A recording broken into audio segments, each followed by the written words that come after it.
Assalamualaikum warahmatullahi wabarakatuh. Marilah terlebih dahulu kita ucap puji syukur kehadirat Allah Subhanahu wa Ta'ala. Semoga hari ini diberi kesehatan dan diberi berkah yang luar biasa. Amin ya rabbal alamin.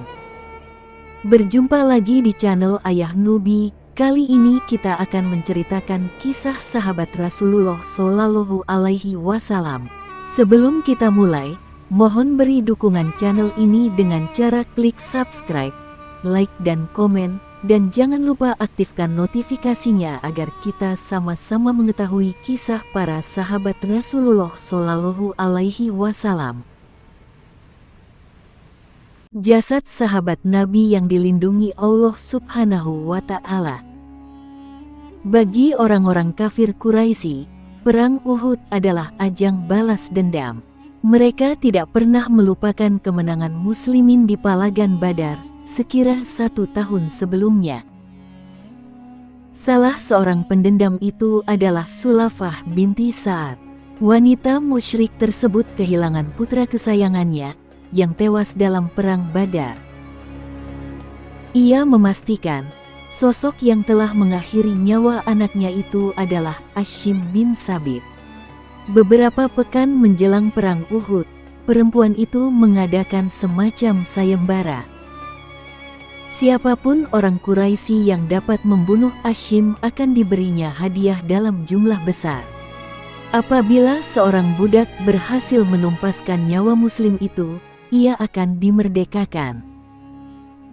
Begitu banyak orang Makkah yang tertarik akan tawaran Sulafah.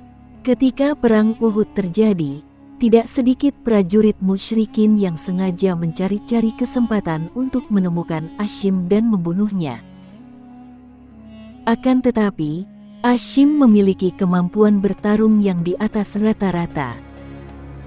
Walaupun semula berada di atas angin, pasukan muslimin akhirnya mengalami kekalahan di medan Uhud. Begitu kembali ke Madinah, banyak sahabat Nabi Muhammad Shallallahu Alaihi Wasallam yang bersedih hati. Mereka tidak mengira sebelumnya, kaum kafir dapat membalikkan keadaan hingga merebut kemenangan. Dari pertempuran Uhud, tidak kurang dari 70 orang muslim gugur sebagai syuhada. Banyak lagi di antara muslimin yang luka-luka. Bahkan, Rasulullah Shallallahu Alaihi Wasallam pun mengalami luka, yakni gigi gerahamnya patah serta bibirnya sobek. Kekalahan itu menjadi pelajaran yang amat berharga bagi muslimin. Beberapa sahabat Nabi mengenang dalam situasi kacau balau di akhir perang Uhud itu. Ada beberapa orang yang berhasil mengatasi serangan balik para prajurit musyrik. Di antaranya adalah Hashim bin Thabit. Tidak perlu diherankan karena, bukankah Rasulullah Shallallahu Alaihi Wasallam pernah mengingatkan, siapa yang hendak berperang, maka berperanglah seperti Hashim, kata seorang dari mereka.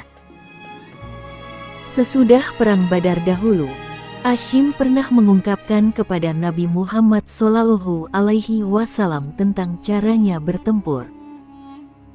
Jika musuh berada di hadapanku 100 hasta, akan kupanah dia.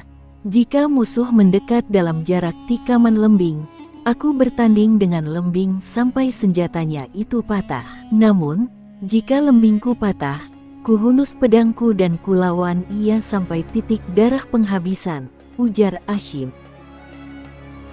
Tidak berapa lama seusai perang Uhud, Rasulullah Shallallahu Alaihi Wasallam memilih 6 orang sahabat untuk melaksanakan suatu tugas penting. Di antara mereka, Hashim bin Thabit dipilih sebagai pemimpinnya oleh beliau. Berangkatlah mereka sesuai dengan penugasan dari Nabi Shallallahu Alaihi Wasallam.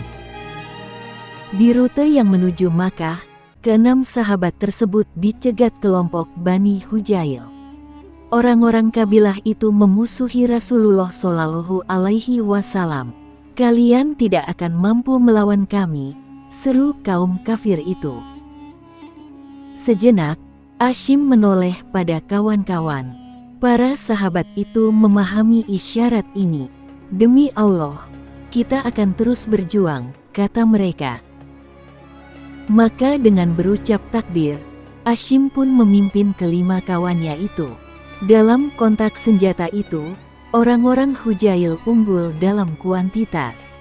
Bagaimanapun, kaum musyrik itu tetap saja kerepotan oleh kehebatan dan ketangguhan para muslimin ini.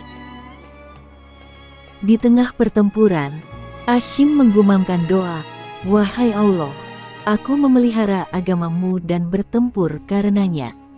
Maka lindungilah jasadku, jangan biarkan seorang pun dari musuh-musuhmu menjamah." 3 orang sahabat Nabi Shallallahu Alaihi Wasallam gugur. Adapun ketiga orang lainnya ditawan oleh kabilah kafir ini. Awalnya, para pemuka Hujail tidak mengetahui bahwa di antara para korban adalah Hashim bin Sabit. Begitu menyadari hal tersebut, mereka girang bukan kepalang. Teringat pada sayembara yang diadakan si wanita musyrik, Sulafah binti Sa'ad. Seorang dari kelompok itu lalu dikirim ke Makkah guna menemui langsung Sulafah. Beberapa waktu kemudian, utusan itu datang lagi ke lokasi untuk mengabarkan wanita tersebut ingin mereka membawa kepala Hashim kepadanya sebagai bukti. Pemimpin kaum Hujail menyuruh para bawahannya untuk memisahkan kepala Hashim dari jasad. Namun, Allah berkehendak lain. Tiba-tiba, ratusan lebah berdatangan dan menghalangi mereka. Orang-orang musyrik itu pun terhalang dari jenazah sang syuhada. Ketika mereka hendak menghampiri tubuh Hashim yang telah menjadi mayat, serangga itu terbang menyerang. Banyak di antaranya yang menggigiti muka, mata, dan kening mereka. Berulang kali mencoba, sia-sia upaya mereka. "Biarkanlah dahulu sampai malam. Biasanya bila malam, mereka terbang menjauh," kata seseorang. Mereka pun menanti hingga lewat tengah malam. Saat orang-orang musyrik itu hendak meraih jenazah Hashim, tiba-tiba hujan turun dengan amat deras.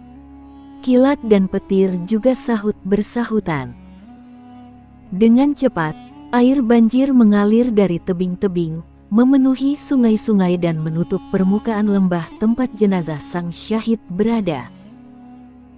Seusai waktu subuh, kaum Hujail kembali mencari tubuh Hashim di segala penjuru. Namun, usaha mereka sia-sia. Rupanya banjir telah menghanyutkan mayat Hashim tanpa diketahui kemana perginya.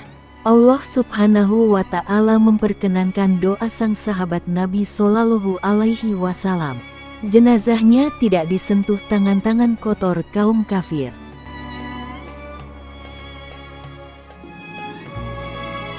Terima kasih kepada para sahabat yang telah menonton video ini. Jangan lupa tekan tombol subscribe-nya dan nyalakan notifikasinya untuk mendapatkan video-video lainnya dari channel Ayah Nubi.